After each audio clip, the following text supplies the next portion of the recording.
confidence interval for proportions. Here I'm going to show you how to use StatCrunch to find the confidence interval for proportions. So the situation is this: we have a binomial experiment. Basically, n is the number of trials,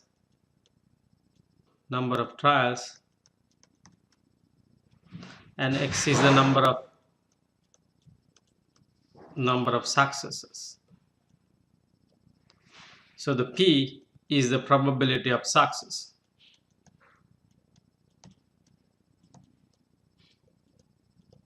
In a given trial. So this is the parameter. So we are talking about this p. So we want to find the confidence interval for p. So first we need to find the p hat.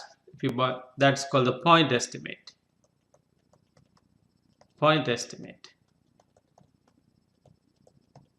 So the actual point estimate p hat is given by x over n.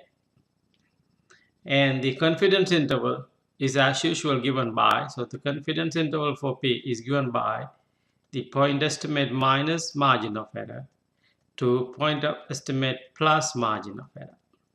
In this situation, margin of error is given by C of z times square root of p hat q hat over n.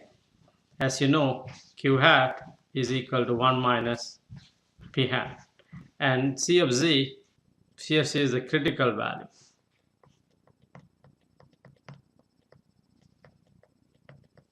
For given level of confidence. Now let's look at an example.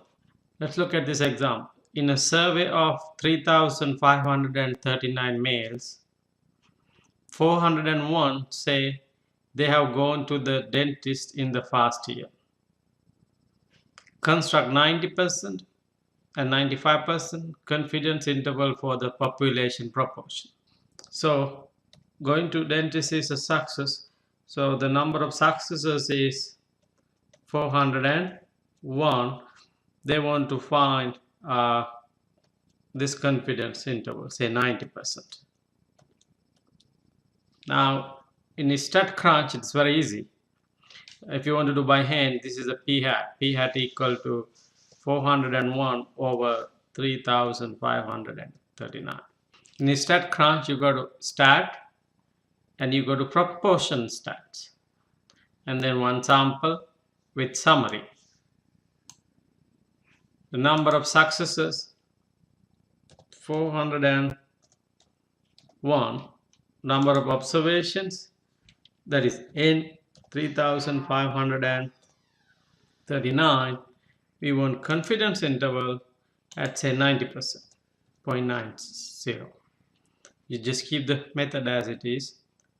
If you want, you can use this one too. And then you compute.